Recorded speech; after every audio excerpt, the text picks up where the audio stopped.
सिंह राशि वालों का मन का भटकाव बहुत ज़्यादा है। बहुत सारी अच्छाई के बावजूद आपके मन में वो संतोष नहीं है जो होना चाहिए, इसलिए बहुत सारा असमंजस बना रहता है। क्या करना चाहिए इस समय में? अपने छोटे भाई बहनों से तालमेल बढ़ाना होगा और उनकी ज़रूरतों को भी पूरा करना होगा। ऐसा करना इस समय आपकी सबसे बड़ी अच्छाई होगी। क्या ना करें इस समय में? आप सही भी हों तो भी किसी पर दबाव बनाने की कोशिश ना करें। वैसे भी लाभ भरी स्थिति बनी ही हुई है, पर अपनी ही बात कहते चले जाने से आप लोगों को अपने खिलाफ करते चले जाएंगे और इस समय वही ठीक नहीं।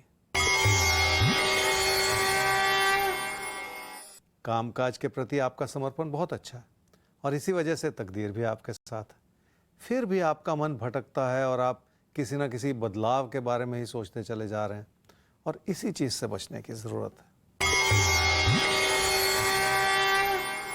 घर परिवार में रिश्तों की अच्छाई बनी रहेगी तो कामकाज के प्रति आप समय निकाल पाएंगे और इसलिए कहा जाता है कि ज़िंदगी का तालमेल बना रहे तो बहुत सारी चीज़ें वैसे ही संभल जाती हैं। आपके लिए भी इस समय ऐसी अच्छी परिस्थितियां बन रही हैं। कन्या राशि वाले ही समझ लें कि बिना सोचे समझे अपना नुकसान करते चले जाना ठीक नहीं है। कई बार जल्दबाजी या उतावलापन भी इंसान से गलती करवा देता है और उस चीज़ का बुरा असर आपके पैसे पर भी आ सकता है। क्या करना चाहिए इस समय में? अपनी आर्थिक स्थिति को बहुत ध्यानपूर्वक चलाना होगा और ख़ासकर अपनी बचत की ओर एक नज़र भी रखनी होगी। हो सकता है आप कोई ऐसा विचार बनाना चाहें जिसमें आप सिर्फ अपने ही लाभ का सोच रहे हैं। क्या ना करें इस समय में? अगर आपको सब कुछ ठीक लग रहा है तो उसके पीछे बहुत सारे दबाव हैं। पैसे से जुड़ा कोई ऐसा काम ना करें जिसमें कोई छुपा हुआ नुकसान हो। इसलिए किसी भी तरह के अनुचित विचार को भी अपने मन में जगह न बनाने दें। धन दौलत की स्थिति को समझने की कोशिश करें तो आपकी कुंडली कुछ ऐसा इशारा कर रही है कि आपको अपनी आर्थिक स्थिति को बचाने के लिए बहुत कुछ करना होगा। थोड़ी सी लापरवाही आपकी समस्या का कारण बन सकती है और आपका पैसा नुकसान की ओर जा सकता है। इसलिए अपनी आर्थिक स्थिति को बचाए रखने का प्रयास तो आपको लगातार करना पड़ेगा। पढ़ाई में मन है और आप फोकस्ड हैं, पर समस्या यह है कि आप पढ़ाई को सिर्फ धन लाभ की नज़र से ही देख रहे हैं।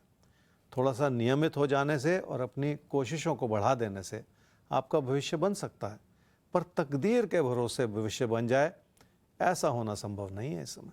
तो आइए आगे बढ़ते हुए प्रोग्राम में अब बात करते हैं अगले सवाल की। अगला सवाल हमारे सामने आ रहा है सैम आपका। डेट ऑफ बर्थ 31/8/1992, 8:09, रात में जन्म हुआ है आगरा में। दुबई में आप जॉब कर रहे हैं और मुंबई से आपने पढ़ाई की है। दुबई में आप अपने पार्टनर से मिले, आपने एक दूसरे को पसंद किया, आपके पार्टनर को अमेरिका में जॉब का ऑफर मिला है और अब आप लोग शादी करना चाहते हैं, अमेरिका जाकर सेटल भी होना चाहते हैं। आपने ये भी लिखा है कि आपको आपके पेरेंट्स की रजामंदी नहीं मिली है इस शादी के लिए, पेरेंट्स ने आपको एक्सेप्ट नहीं किया है। तो कुछ ऐसा है जो शायद आप कहना चाह रहे थे लेकिन आपने साफ साफ नहीं कहा है। बहरहाल हम ये देखते हैं आपकी कुंडली क्या कहती है आपकी शादी के बारे में, आपके पार्टनर के बारे में और ये रिश्ता किस दिशा में आगे बढ़ रहा है। ज्योतिष गुरु, क्या कहेंगे आप सैम के सवाल के जवाब में? सैम, आपकी कुंडली है जी मीन लगन की और तुला राशि की। आपकी महादशा इस समय चल रही है जी बृहस्पति की और अंतर्दशा चल रही है शुक्र की दिसंबर 2022 तक। आप किसी को पसंद करते हैं और शादी करना चाहते हैं, लेकिन पेरेंट्स ने इस बात को एक्सेप्ट नहीं किया। अब देखिए समस्या क्या है कि आपने एक सवाल पूछा है कि क्या ये सब कुछ आसानी से हो जाएगा। आसानी से तो ज़िंदगी में कुछ नहीं होता, हर चीज़ के लिए प्रयास करना पड़ता है। तो आपकी परिस्थिति ही कुछ ऐसी है जिसमें कुछ एक्सेप्टेंस की भी ज़रूरत है और हो सकता है अब से 6-8 महीने के बाद आप इस रास्ते पे आगे बढ़ पाएँ। लेकिन क्या आपको सहमति मिल रही है, ये होना मुश्किल लगता है, ये बात मैं फिर भी कहूँगा। और फिर भी आप अपनी इच्छाओं के अनुरूप मई जून 2023 से आगे बढ़ना चाह रहे हैं, ये कुंडली का इशारा है, इसलिए आप आगे बढ़ सकते हैं। पर फिर भी मैं एक चीज़ यहाँ पे कहना चाह रहा हूँ जो आपकी कुंडली के लिए बहुत अहम है, वो ये है कि आज कोई चीज़ आपको अच्छी लग रही है, कल आपके विचार बदलते चले जाएं, फिर क्या होगा। इसलिए दोनों कुंडलियों का मिलान करवा लेना बहुत ज़रूरी होता है, क्योंकि समय के साथ और दशाओं के साथ जब विचार बदलते हैं तो परिस्थितियां बदलती हैं और हालात बदल जाते हैं, फिर पीछे मुड़ के लौटना मुश्किल हो जाता है। इसलिए पहले से ही थोड़ा सा सतर्क होकर कुंडलियों का मिलान करवा लिया जाए तो अच्छा रहेगा।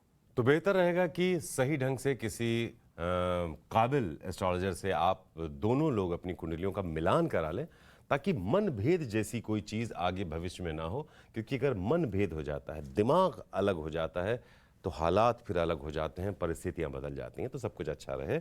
इसलिए ज़रूरी है कि कुंडलियों को मैच करके आगे बढ़ें और कोई और फैसला लें।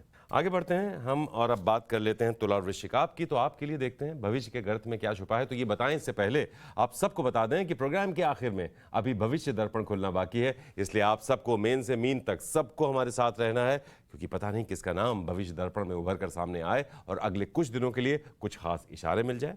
तो ये साथ बनाए रखिए। अभी तुला और वृश्चिक आपके दिन को समझते हैं और आपको बताते हैं कि आप क्या करें, क्या बिल्कुल ना करें।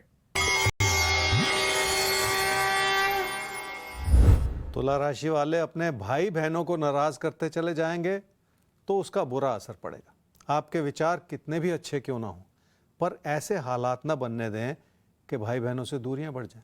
इसलिए उनकी बात ज़्यादा सुन लें और अपने मन में बिठाई हुई कड़वाहट को हटा दें। क्या करना चाहिए समय में? आपने अपने मन में पहले से बहुत सारी नकारात्मकता बिठा रखी है और अब धीरे धीरे हालात इस रूप से बन रहे हैं जिसमें लोगों के प्रति भरोसे में कमी आती चली जाए। लोगों को समझने की कोशिश करेंगे तो बहुत कुछ संभाल भी पाएंगे। क्या ना करें इस समय में? पैसे से जुड़ा कोई ऐसा फैसला भी ना करें जो आपको नुकसान की ओर ले जाए। वैसे भी अपने विचारों को सख्त बनाकर फैसला करने से हानि होगी और आपके फैसले गलत होते चले जाएंगे।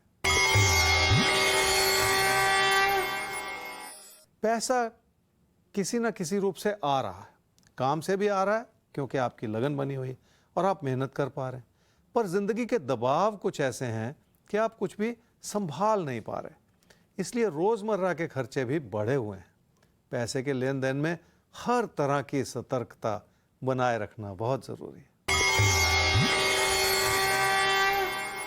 रिश्तों को लेकर बहुत कुछ ऐसा है जो उतार चढ़ाव दिखा रहा है। आपके जीवन साथी से विचार नहीं मिल रहे, बहस भी छिड़ी रहती है और परेशानियां भी हैं। इसी की वजह से घर परिवार में बहुत सारा असंतोष भी है और उतार चढ़ाव भी है। इसलिए आपको हालात को संवारने का हर संभव प्रयास करना होगा। वृश्चिक राशि वाले ही समझ लें कि कामकाज को लेकर हाल में ऐसा दौर आया है जिसमें अच्छाई भी रही है और अस्थिरता भी रही है, पर धीरे धीरे अब अस्थिरता दूर हो रही है और आपका भरोसा जग रहा है। इसलिए अपने काम और कारोबार के प्रति अपने फोकस को बढ़ाने की ज़रूरत है। क्या करना चाहिए समय में? किसी भी तरह के बदलाव से बचने की ज़रूरत है। दूर स्थान से जुड़े विकल्प भी ऐसे हैं जिन्हें आगे चलकर बदलना पड़ सकता है। इसलिए अभी फिलहाल रुक जाने की ज़रूरत है। क्या ना करें समय में? काम से जो भी लाभ बन रहा है उसे किसी भी तरह के खतरे में न डालते चले जाएं। इसलिए कोई ऐसी उम्मीद भी न लगाएं कि आपको मेहनत से ज़्यादा लाभ हो जाएगा। कामकाज से जुड़े फैसलों में किसी भी तरह का फेरबदल बिल्कुल ना करें। कामकाज की स्थिति ऐसी है जिसमें आपको लोगों के सहयोग की ज़रूरत पड़ेगी, जबकि आप सोच रहे हैं कि आप ही सब कुछ कर रहे हैं और दूसरों की कोई अहमियत ही नहीं है। ऐसा सोचना आपकी गलती है। रिश्तों के प्रति आप जागरूक हैं, पर ऐसा लगता है जैसे आप सिर्फ आग बुझाने का काम कर रहे हैं, जबकि ऐसा सोचने से फायदा नहीं है। जब तक मन में बिठाई हुई नकारात्मकता को नहीं हटाएंगे तब तक रिश्तों को पूरी तरह से संभालना मुमकिन नहीं होगा। इसलिए आपको अपने नज़रिए को तो बदलना ही पड़ेगा।